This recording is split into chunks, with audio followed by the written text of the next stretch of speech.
YouTube, it's Brian Phillips. We finally got another scooter for you because we know you eat them up right here on Brian Phillips RC.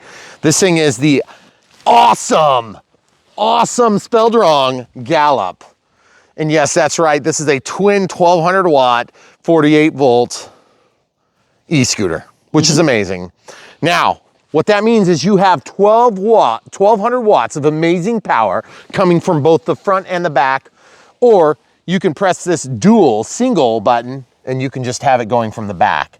And all I'm gonna tell you is this, having driven multiple 1200 watt plus power supplied front and back wheel drive scooters, it is almost insane the first time you experience it. However, the Gallop does a really nice job of controlling the power and making it easier to handle. So if you've been in the market for other choices, or you've seen us review other choices that seem somewhat deadly, you'll understand this one's slightly less because it will only go about 41 miles an hour max. I have not had it that fast, full disclosure, as I tend to usually displace more gravitational force, thus not being able to go full speed on these things. But I have gone fast on scooters before. All right, that being said, first things first, let's do a quick walk around. I'm gonna get my helmet from the camera crew. The helmet is a Nito product that has some lights on it. Obviously, it's bright right now. And speaking of lights, this thing has not only turn signals left and right, which is awesome, actuated right here by this slider switch, and horn, as well as on and off. That speaks to the lights, not the machine. You'll get screwed up, I'm sure, right away like we did. Huge hydraulic disc brakes and electromagnetic brakes that you can turn on and off and change the amplitude within the P settings, okay? Just remember, the P settings are pretty basic on this one. There's about 6 or 7 of them. You want to refer to the manual because they might actually change some of that in the firmware. Large display, haven't seen it in the daylight. We did an initial run in the dark for about 5 minutes just to see if everything was built correctly. Yes, this column does collapse, and that's what this hook does. And yes, there is a key, in this case 2 keys. And yes, it does have access down below via a safe style combination lock so that somebody won't come up and steal your battery, okay? So just be aware, when these things come out of the box, there's very little build involved, but there are a lot of lights. So as I mentioned earlier, there's turn signals here and here, and they're all the way along this. In fact, these forward-facing lights are also yellow. And then we have a red light back here that flashes when you brake, or it's solid when you're on with your light. And then we have the twin dome LED lights, forward-facing with a guard, so that it keeps the light from shining back at you as the operator. Now, I gotta say, the disc brakes are amazing on this. They're on this side, as you can see. Very sturdy, very strong. Mineral oil right here. You wanna show them this? This is the brake. Very strong, very solid feeling. I like when I grab the brake, there's not a lot of slop, there's not a lot of play up and down, and it just works. That's what I like. Also on this particular choice, thumb throttle as opposed to gripper throttle, which can be very easily confused with your brake, okay? If you have a finger grip on your throttle, you tend to pull it back as you accelerate. And that's part of the reason why the Gallop tames the power better than other choices we've reviewed in the past. Now, that being said, it may not be as insane on power as some of the others we've reviewed in the past, but I think the size class, it fits in a narrower footprint. It's still got a very big place for your feet. There's still good structural support that you can press against as you're driving. That's a big deal. If you've not driven a scooter, you want something here to be able to put your body weight into, because otherwise you will literally want to fall off of the machine, okay? So these things are super fun, and you can do it relatively safe, and you'll be amazed when I tell you you can go 40 miles an hour and feel totally safe, because these things are very stout. They do have a lock here, that's as far as you can turn it, and a lock here, that's as far as you can turn it. We have noticed that on some of our scooters over time, that lock eventually disappears. I'm not sure why that is, but the suspension can also be adjusted on this and on this. It's right here. You have to buy a special tool that goes around that. And there's also one back here. It's on the top of the spring set. And you grab in there and you use like a torque wrench to shorten the length of the spring and take up some of the recoil. Okay, so they're both hub driven and the wires are protected well. So these are all really important details. If you've never had an e-scooter, you may not understand some of the stuff I'm saying, but just take my word for it. When they're well built, they tend to be pretty expensive. And this is no exception, but we just want you guys to understand it's well built. I like the handles a lot. They're on there good. We've had, you may notice my nitro gloves, by the way, I wear nitro gloves when it's cold and it happens to be cold, but these things are really good for grip and they don't interfere with my gloves, which is nice if you have thick gloves. I do see that you've got a lot of room here, okay? I wear these because I fly radio control airplanes with them usually, but this, you still have tons of room if you were to use a regular cold weather glove. Okay, now that being said, it is kind of cold here right now in Iowa and central Iowa. We're just getting into winter for 2023, going into 2024. And so for the duration, it's going to be cold. Now, what we normally do is once we run through some of the basic specs, we like to do a run where you can see me going up and down the driveway and up and down the road, just calling out some data. But then also what we're going to do is we're going to give you a quick ride along and you guys can make up your own mind. Now, these tires are pretty good for tread, but I still don't know that I want to take it out and end up slipping on the grass a bunch, but we'll still take it off-road a little bit for you just so you can see that it works. And then also keep in mind, right now we have a large dirt work project going on in our yard. And so ordinarily we would have some different paths set up, but again, we're kind of at the end of the spring, or excuse me, at the end of the season for 2023. And so we're maybe a little bit late to the party on this one, okay? So even though it's awesome, that doesn't make it summer, okay? But that being said, from this vantage, you can see the way the road is gonna go. You've got a downhill, very low grade, it levels out, and then it goes back uphill, and we'll double back. And just so you know, the wind is gonna be right at 90 degrees today of the road, and that makes a big difference in max speed, okay? So when we call out the speeds, we don't cover for these guys. We just want you to see what you're gonna be getting, okay? So if it's garbage, you'll know that from our impressions. Oh, also the Nito helmet has some lights forward and lights back. You can cycle through 4 settings, off being the first of which, and then on with a flash, on with a solid, and on with an oscillation. The front is always just on, okay? And then of course, one more button press shuts it off with a USB-C charging cable, although that does make it kind of tough to stick that little gasket back in there. You can get it, but especially with gloves on like this, it makes it a little bit challenging to get that proper seat. We haven't had any problems, but we don't do a lot of riding in the rain, okay? That being said, I also wouldn't recommend riding these scooters in the heavier rains, but maybe on wet pavement even. That's just my suggestion. That being said, I'm gonna put this thing on. One of the reasons I like this helmet is because it fits my noggin. And if it weren't already clear, I actually did hurt myself because I didn't have a helmet on and I crashed right there on a bicycle earlier this year. And I went to the hospital and I lost 5 hours of memory and I still can't smell stuff, which is totally weird. It's starting to come back and maybe one day I'll be the man I was then. But anyway, seriously, helmets are helpful for things like that. And I didn't have one on because I thought I was good to go. Anyway, that being said, I'm gonna turn the key. You'll notice it doesn't turn on, okay? That's normal. You have to press this thing and then it turns on. I can see that good. Yeah, so that's actually really bright. And even through my polarized sunglasses lenses, I can see that screen really nice. And just to give you an idea, the sun is right there, it's at our face. But what I'm gonna do is I'm gonna run this around. You may have seen the technical issue I just had there. I accidentally bumped the throttle. One rule of thumb when you're brand new to running e-scooters or e-bikes, cover one of the brakes because then that disables the throttle. The only reason that happened is because the camera crew was blocking access to my reach, okay? So you can see this shows up really good, almost like a liquid crystal display. There is adjustment 4 and 2. And this shows your battery charge. It shows your trip odometer and it scrolls through to the main odometer as well as showing your speed, okay? So I'm gonna click once, it'll change to 2, Click once, it's gonna change to 3, click once, and it's gonna change back to 1. Now this button is underneath the throttle, so it's not super obvious to see where that is. And then of course you've got your turn signals. They do work even if your lights are off, and they are showing up in the bright, okay, from the back here. And then also you have braking, braking, braking. Now with the lights on, just slide that up.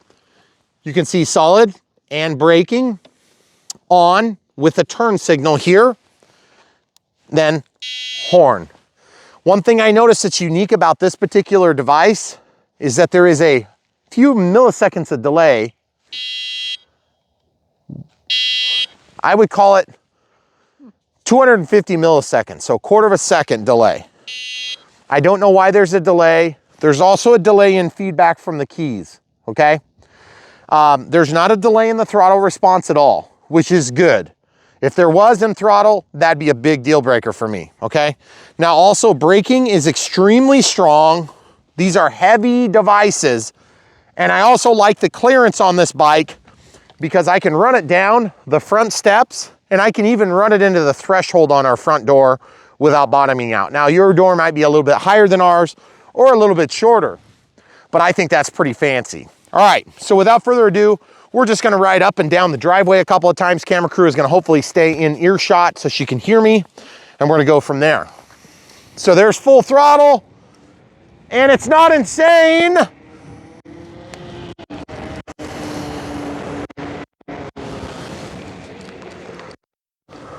Okay, and just slowly engaging the throttle is easier on this one. You have to shift your body weight. And a little bit of a jump there. Really good response. Brakes have a little bit of a lunge. I don't know if you guys could see that. And I'm sorry I'm yelling for the sake of the camera crew, but I want to show you this lunge. Watch my body. See how I lunge at the end of the braking? I noticed that the other night, and I don't know if that's a function of just me not being used to the machine yet, but on other e-bikes and e-scooters that we've had, I've never noticed that tendency to lunge. There is a P setting for the electromagnetic brake force. Come over here. Do you see this little exclamation point?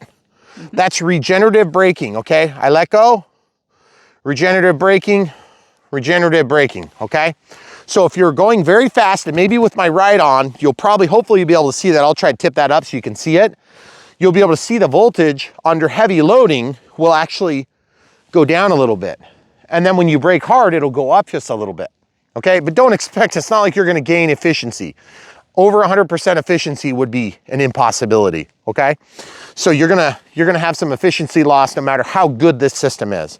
That being said, there's a good range, I'm sure, on this, and it's gonna be a lot more gooder if you're not as big as me. All right, so we're gonna do a couple more rounds up and down. I don't ever push start, but you can turn on a feature where you have to push to start it. I think that's a stupid feature. I also just wanna show you how easy this is. When I press this, I don't have the tendency of falling back into the throttle response, okay? So it tends to over-exaggerate your inputs. All right, so I don't have that problem. See, a little bit of wheel slip, but I can just shift my body and fix that. Very effective brakes. Very easy to control on the turns. That's a pretty sharp turn. And like I said, this little jump here is always fun. I'm like 290, and as you can see, a little bit of extra latency on letting go of the electromagnetic braking, okay? So just get used to it and it won't be a problem. A little bit of braking here, you can sit back your body and you'll be fine, okay? So one thing to keep in mind, and I just left a little bit of mark on the ground there, show them. That's part of the reason why you have to spend some time and get used to driving these things. It is not hard, but it's not as intuitive as you might think. Because I had my dad out for instance once, and he rode on them and he was crashing all over the place. I'm like, what the heck is going on? Granted, my dad is older than me and I'm old. So the thing is, maybe the older you get, the harder it is on the balance. But you need to take your time and make sure you don't go blasting down the interstate at like 1,000,000 miles an hour. You're gonna get killed. So be careful. And remember, when you throttle, you need to lean against it And when you brake, you need to lean back to take the braking because your body will want to move forward as you brake hard. And that lunging effect that I'm going to have to get used to on this particular device is going to be an issue. So if it is an issue for you, you can turn the electromagnetic braking from 5 all the way to 0. 5 being the full braking force, and I think I've got mine at 3. Okay, so we could reduce that down to 1 where it's just a small increase in braking force, but I'm only concerned about the latency because even on that last pass, I let go of the brake and it was still braking for a count to 1, okay? So that is a real issue and you have to work around it, but not a big deal. So now we're gonna go ahead and do some high-speed routes real quick. I was just going to mention too before you start, since you can't see it, your headlights and those side lights are visible during the day. Yeah, that's right. If you're coming at somebody or whatever on a bike path or... That's the other thing too to keep in mind is that when your lights are on, they're nice because these are adjustable, and there's a lot of e-scooters that they're not adjustable. So if you're blinding the oncoming traffic, you can kick those down a little bit. They are quite directional though, I gotta admit. But all the way to the intersection up there, we're getting reflective at night, okay? And that's from our front step, which is way over there too. And that's through trees. So they're very bright, they're very intense, but it is more of a beam. And there is quite a bit that splashes out here, but it's not as much as I would like to see. So there still might be room for supplemental lighting if you want to have a really bright ride. Okay, so without further ado, we're gonna drive. Nice ramp up. We're probably gonna go left and then come back, okay? So we'll just go full throttle here.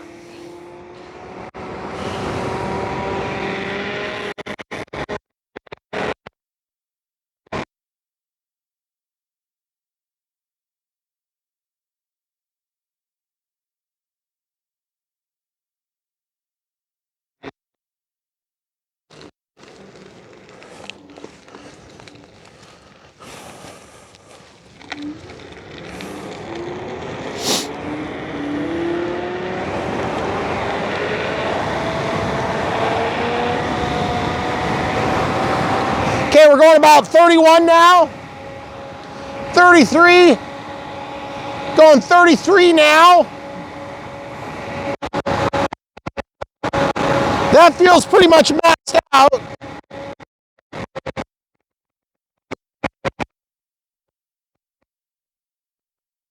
Going 33 right now.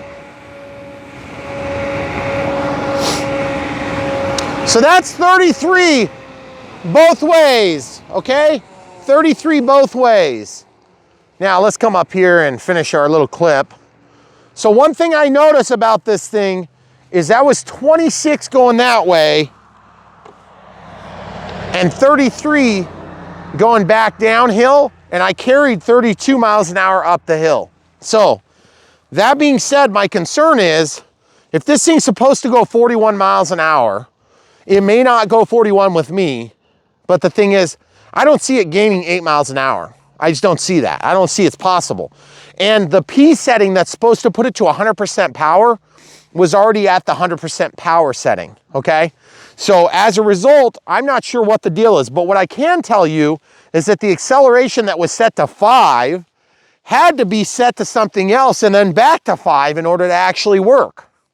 So I wonder if we have the same dilemma on the max power setting. Now also we're at 57.3 volts. Again, this is a 48 volt system, which doesn't make sense because shouldn't this thing be at 48 volts? No, because it's a 48 nominal volts, okay? So this has a 56 volt charger, I believe. It's something like 3 amps, so it's a lot of power. Don't lose your chargers, they're expensive. Also, this has a dual charging point, which I don't know if I pointed that out earlier, if we had mentioned it. Nice gasket, neoprene seals. Easy to put on, easy to take off. Also, as the voltage ranges change from 48 to 36 to 24 volt systems, all the way down to 12 volts, I think there's probably a few out there still, those tips are different, okay? So we were nervous that we were getting the wrong charger with the wrong device because we have a lot of them now. And we have been pleasantly surprised to find that many of the same voltages use the exact same tips, okay? Now I want to show you or talk to you more about one other finding on this. 33 miles an hour to me is plenty good most of the time, but if they're claiming 41, that means there might be something else that we've missed. That wouldn't be the first time, okay? So we'll probably look into that a little bit, but I just want to talk about the fact that if we're going to go to 40 or 41 miles an hour, this thing was dropping down to about 51 volts at a full charge, okay? It's only been run for a few seconds and it's been charged overnight when we first built it, okay? So that leads me to believe that we have plenty of headspace in our power system to get this thing running. Also, another finding is that this feels a little bit narrower than some other offerings that we've worked with, because I wear size 13 shoes. Sometimes I'm out taking care of stuff in the 24 acres that we have here, but the thing is I'll have boots on, okay? So if you're used to wearing boots, if you're in an off-road condition, that would be something to consider. I didn't feel cramped, but I like to have a little bit of room to move back and forth, or I will lunge to help increase the acceleration at times. Generally, if I'm trying to start uphill and I want it to just go quicker for fun, okay? This thing has plenty of power, and it's probably the best at organizing the power in a way that doesn't spin the wheels like crazy, okay? That's the first e-scooter we've had that doesn't chirp every time you give it throttle. That could be a good or a bad thing, okay? Because I have it on speed setting 5 or acceleration power 5. That means there's no more to go above that. I would like to be able to make the wheels chirp so that I can back that off. Maybe there's a hack someday. I don't know about it. I just know what the manufacturer told us. Okay, so that being said, I think we'll do a little bit of passing up and down this area here. Just keeping in mind, we have been doing some dirt work, so if I wipe out, don't point and laugh too loud. All right, so here goes nothing. Camera crew's gonna work our way up. I'm probably gonna drive up to the top of the driveway and enter from just the grass, okay?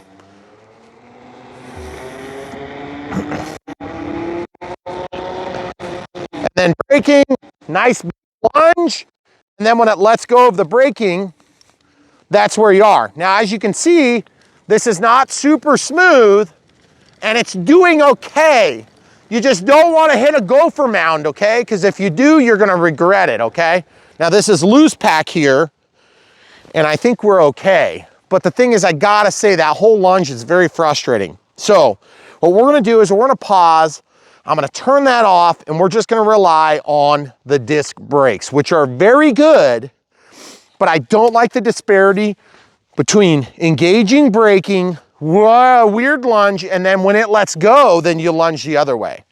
Okay, so you're gonna have to play with it based on your body type, meaning if you're fat or not.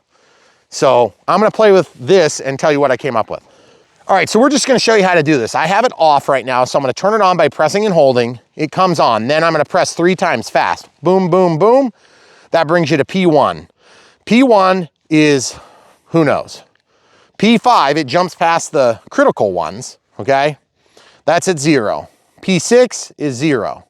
P7 is 100. That's the percentage for power. So that's where I thought maybe we needed to change that value. So if you press and hold, it'll go into the value, and then you can change that by pressing the button, okay? So I'm gonna change that. Oh, by the way, they rated the 41 miles an hour at 165 pounds. So I am pretty much double that, not quite double. Because that would be like, you know, more. Right, but we're still in capacity for this unit, but it's, you know, I'm right at the capacity. I'm right at the top. you're not at the ideal. Okay, so now I've got that set back to 100. I'm gonna press and hold for a second. Now it's gonna go to 8. That's 60. I don't know what that is. Speed limit. And then this is PA is 5. That's the acceleration. That's the braking. I'm gonna enter the braking, and I'm gonna change that to 0. Then I'm gonna acknowledge by pressing and holding. It's gonna go to C. I don't even know what C is. And then you can just sit here and wait for 8 seconds. So count 8, and then it's gonna exit the menu on its own.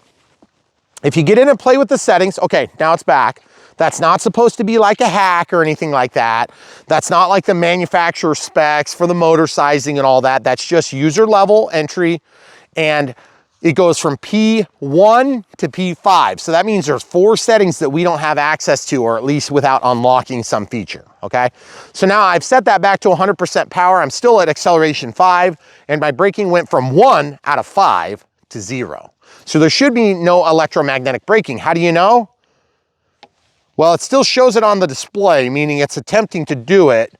or it's at least giving you feedback that it would if it was activated. Okay, so let's go ahead and just go up and down the drive and see how it feels. Okay, so everything feels the same on power. Oh yeah, no lunge at all, nothing. And this is where you really get into the tight spots. You know, like when you're trying to turn around on a 10-foot spot or an 8-foot spot, or if you had a really tight, you know, parking lot or whatever, you got a curb you're trying to avoid. I like knowing what's gonna happen, but I'm gonna tell you this. You're gonna get way better braking if you turn that, which is PB, from 0 all the way to 5. It's just that you have to learn to counter it with your body. Okay, so also it defaults to the speed setting 1. So you have to do this and you have to press them slow, because if you do fast pressing, it means a different function. 3 presses get you into the menu. I don't know that 2 does anything. So if you try to go boom, boom, boom, 3, you're gonna end up in the menu. So if you end up in the menu, don't worry, you're fine. So one other thing I just thought of, and I forgot to mention earlier, is that there is a nice grommet here, or this protective weather seal that could go around the key. Now, one point of contention for me with this key is that the key has to be in the socket. You can't take the key out once you've turned the device on. So you do have to leave the key, or if you knew you were in a low crime area, like you're not worried about your neighbor farmer stealing your tool, then you could break the key off here and just slide it in. You could use pliers to pull it out, okay? Then you could seal that back down, okay? I'm not a big fan of having to insert a key to run the device, but I am a fan of having a key, because many of the e-bikes we have, you can turn the key on and then you can just take the key out, put it in your pocket. And then other keys, they get locked in there once you put it in the drum and you turn to the on condition, and sometimes they'll hit your thighs, okay? This one's at least out of the functional space you need. So we're back to speed 3. We're gonna see how this does one more time here. Just a short trip. As you can see, everything's under control, and then heavy braking, but it's gonna be more dependent on my strength and the strength of the hydraulics. So as you can see there, I got into the throttle a little hard. By the way, that's 21 miles an hour at the turn. So right here, we're going 9. Speed test for you. Kind of sliding back and forth. We're 20 miles an hour before the jump. Now we're 23. And about 23 to 24 before we get to the end of the driveway. That's pretty dang good in my opinion. If I was driving a car, I could probably get up a little bit faster. And I know we've had at least one e-scooter that would do it a lot faster, but it's also, I feel like this one strikes the balance between heavy duty feel and drivability. If you have too heavy of a suspension and you have too much resistance on your turnability, it actually kind of makes it hard to drive. Even though the straightaways feel locked in, I feel like when you make a turn, especially like what I did there, you feel like you're gonna lose the thing, and they're heavy. I'm a big guy, I'm a strong guy, and this thing is still heavy. Now, could I pick it up and resolve this on the end of the handlebar? Absolutely I could, all day long. But the thing is, if you're small, that might be a challenge for you to keep it from tipping, okay? So we'll put the kickstand down. Let's talk about the kickstand. It's in the center. That's a good thing. It's also easy to get to. I've also noticed that the narrowness of this machine is appropriate. I don't want to have it any narrower because I don't have enough room for my feet. And I don't have it a ton wider because then it takes up too much dang room in the garage. Also, we have our cars parked tight, okay? I can walk this between the cars. What I like to do is I will brake and I'll put it up on end like this and I'll walk it into where I park it, and then I'll just straddle and walk forward. It's very, very easy and it works nice.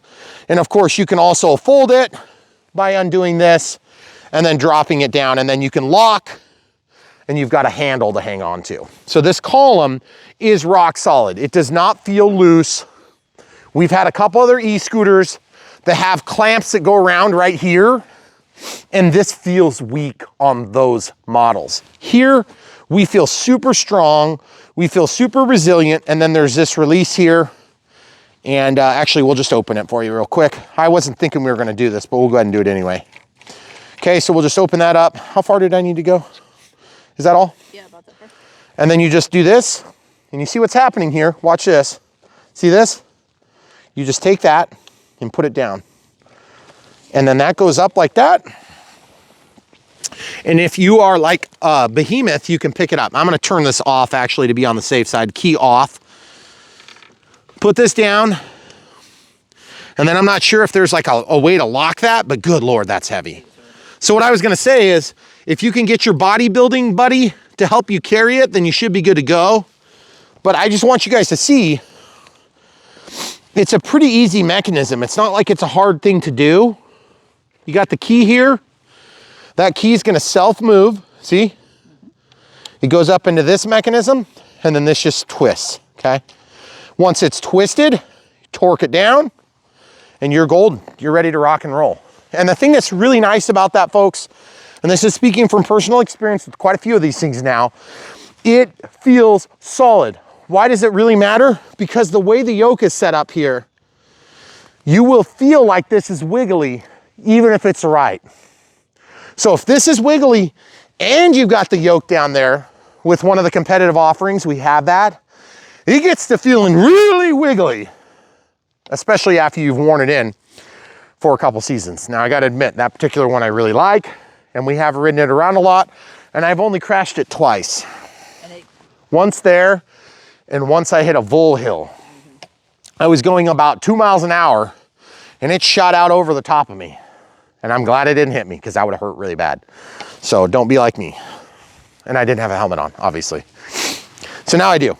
Also, this thing is more straight up and down, which means it will take up less room here. And I know that sounds obvious, it kind of goes without saying, but for us, storage is paramount because we have so many of these devices now, okay? And there is a handle here, which I really like. There are not always handles there, and I really, really like that, okay? And there's a couple of different hook points. I'm not sure that this would do you any good for those, but you could strap it with other things, okay? So lots of really positive things. I think our next thing is gonna be a ride on and speed test down the road so you guys can see what's going on, and we'll be right back for that. Go on a ride along so you can see the speed. You'll probably just have to bear with me because you're either gonna see the speed or you're gonna see where we're going. So for now, you're gonna see the speed, okay? As you can see, very good controllability, giving a little bit of kick to help it, going about 30. Good power left, slowing down just a little teeny bit here. And as you can see, we'll come up and stop. Okay, remember we have our electromagnetic braking off. We're going to double back around here. Very easy controllability. We'll get into the power hard. And we're gonna go down a little bit of a hill, so you should see faster speeds this time. A little bit of a rock. And as you can see, we're at 31, 33 miles an hour, and it does not change from there. Just stays right at 33, and as you can see, we're approaching the entrance.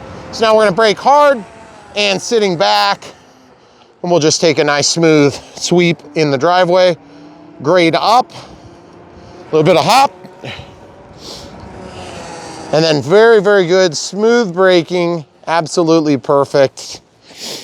And there's your speed. Now, what we're gonna do is we'll reposition and show you a different angle now. This is gonna be showing you what the ride looks like as best we can. Okay, take a good, feel very comfortable leading. There's no problems there. Some of these things you feel like way self-conscious when you do a lean. Very comfortable, feels super solid.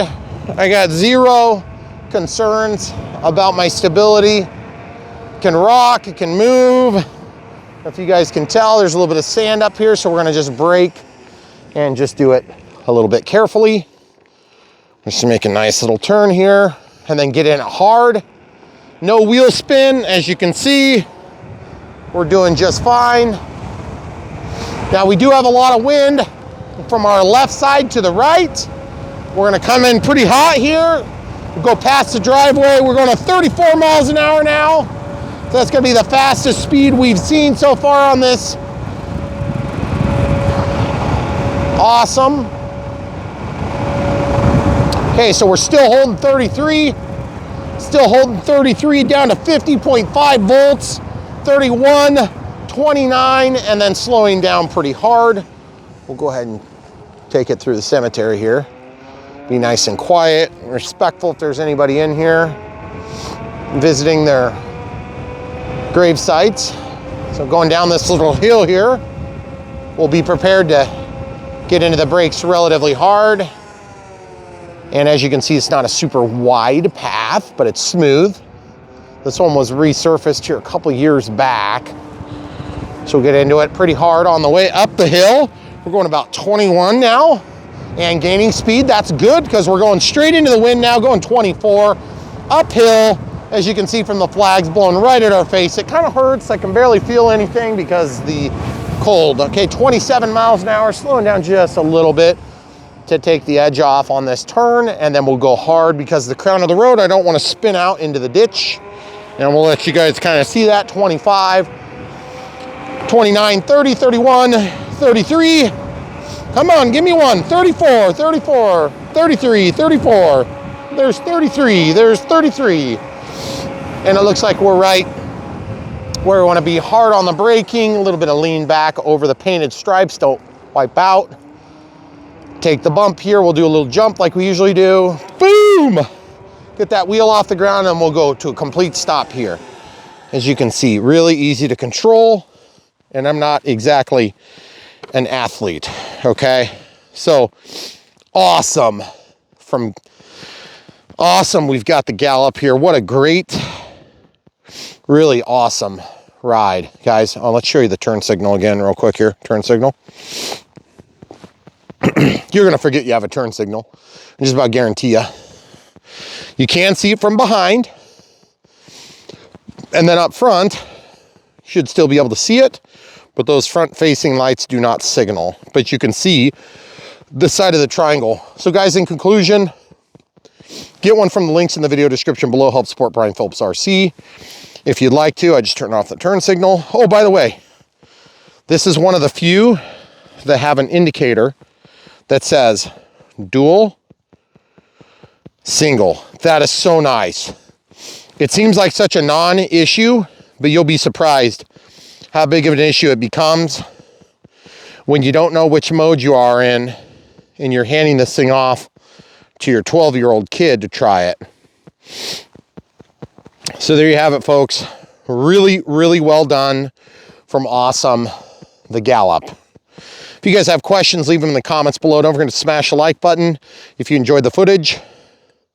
Click the bell for notifications when you do that, and you'll see new content that comes out from Brian Phillips RC, and that comes out on an almost 2 to 3 times a week sort of basis. Obviously, these e-bikes and e-scooters are something that we've really come to enjoy, but we also don't want you to think that this is like our new mainstay. It's certainly not. Even though I enjoy stuff, I know you guys love fixed wing, helis, VTOLs, and the like.